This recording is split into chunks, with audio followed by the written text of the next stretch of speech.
राहुल की जिंदगी में सब कुछ सामान्य और नियमित चल रहा था, या शायद वह यही सोचता था। हर दिन सुबह 9 बजे ऑफिस जाना, शाम को 9 बजे घर लौटना, पूरे हफ्ते की थकान के बाद संडे को देर तक सोना और फिर से वही रूटीन शुरू हो जाना। लेकिन अंदर ही अंदर वह एक खालीपन महसूस करता था। एक सवाल जो उसे बार बार परेशान करता, आखिर मैं कर क्या रहा हूं? क्या यही जिंदगी है? क्या मैं सिर्फ एक रोबोट की तरह जी रहा हूं जिसका कोई उद्देश्य नहीं है? एक दिन उसकी यह परेशानी उसके सबसे करीबी दोस्त अमित ने नोटिस की। अमित ने देखा कि राहुल के चेहरे पर वह पुरानी चमक नहीं थी। वह हमेशा की तरह खुश और उत्साहित नहीं लग रहा था। तू ठीक लग नहीं रहा यार, अमित ने पूछा। उसकी आवाज में चिंता झलक रही थी। राहुल ने हल्की सी मुस्कान दी और ऐसा कहा, बस वही रोज का झंझट है, कोई खास बात नहीं। लेकिन अमित को लगा कि राहुल कुछ छुपा रहा है। अमित ने अपने बैग से एक किताब निकाली और राहुल की ओर बढ़ाते हुए कहा, ये ले, इसे पढ़ ले, शायद तुझे कुछ जवाब मिल जाए। किताब का नाम था श्रीमद् भगवत गीता से 111 विचार। राहुल ने पहले तो सोचा कि यह कोई धार्मिक किताब होगी जिसमें सिर्फ भगवान और पूजा पाठ के बारे में बातें होंगी। लेकिन जब उसने किताब के पहले कुछ पन्ने पलटे तो उसे एहसास हुआ कि यह सिर्फ धर्म की बातें नहीं करती, बल्कि यह जिंदगी जीने का एक तरीका सिखाती है। यह एक गाइड बुक थी जो उसे जीवन के मूल सिद्धांतों से परिचित करा रही थी। पहले अध्याय में राहुल को एक पंक्ति मिली जिसने उसे गहराई से सोचने पर मजबूर कर दिया। अपने कर्म पर ध्यान दो, फल की चिंता मत करो। यह वाक्य उसके दिमाग में गूंजने लगा। राहुल को एहसास हुआ कि उसकी समस्या यही थी। वह हमेशा नतीजों के बारे में सोचता रहता था। वह ऑफिस में प्रमोशन और सैलरी के बारे में सोचता, लेकिन अपने काम को बेहतर बनाने पर ध्यान नहीं देता था। उसने सोचा, शायद मैं गलत दिशा में जा रहा हूं। मुझे सिर्फ अपने कर्म पर ध्यान देना चाहिए, न कि नतीजों की चिंता करनी चाहिए। अगले दिन से राहुल ने एक छोटा सा प्रयोग शुरू किया। उसने सोचा, चलो आज सिर्फ अपने काम पर फोकस करूंगा, बिना यह सोचे कि इसका क्या नतीजा होगा।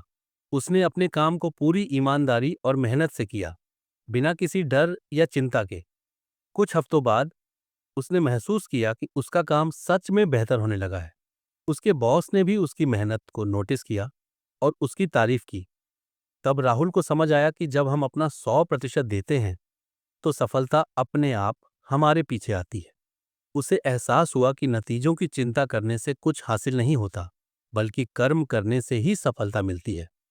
दूसरा विचार जिसने राहुल को प्रभावित किया वह था, मन को नियंत्रित करना सीखो, नहीं तो मन तुम्हें नियंत्रित करेगा। राहुल को एहसास हुआ कि उसका मूड पूरी तरह बाहरी चीजों पर निर्भर करता था। अगर ऑफिस में दिन अच्छा जाता तो वह खुश रहता, लेकिन अगर कोई समस्या आती तो वह चिड़चिड़ा और परेशान हो जाता।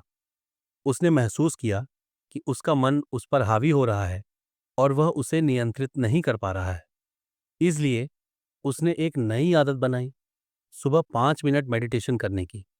शुरुआत में उसे यह बहुत मुश्किल लगा, क्योंकि उसका मन भटकता रहता था। लेकिन धीरे धीरे उसने महसूस किया कि अब छोटी छोटी बातें उसे उतना परेशान नहीं करती। वह पहले से ज्यादा शांत और फोकस्ड महसूस करने लगा। उसे एहसास हुआ कि मन को नियंत्रित करना सीखकर वह अपनी जिंदगी को बेहतर बना सकता है। राहुल को हमेशा नौकरी खोने का डर लगा रहता था। वह सोचता था कि अगर उसकी नौकरी चली गई तो उसका जीवन खत्म हो जाएगा। लेकिन एक विचार ने उसकी सोच को पूरी तरह बदल दिया। जो आया है वो जाएगा, इस सत्य को स्वीकार कर लो और डर से मुक्त हो जाओ।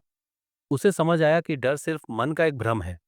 उसने सोचना शुरू किया, अगर मैं अपनी नौकरी खो भी दूं तो क्या सच में मेरा अंत हो जाएगा? नहीं, मैं नया रास्ता खोज लूंगा। मैं नई नौकरी ढूंढ लूंगा या कुछ और करूंगा। इस नई सोच ने उसकी हिम्मत बढ़ा दी। अब वह फैसले आत्मविश्वास से लेने लगा और डर उसकी जिंदगी से धीरे धीरे गायब होने लगा। राहुल पहले खुश रहने के लिए बाहरी चीजों पर निर्भर था, नई गाड़ी, अच्छी सैलरी, छुट्टियों का प्लान।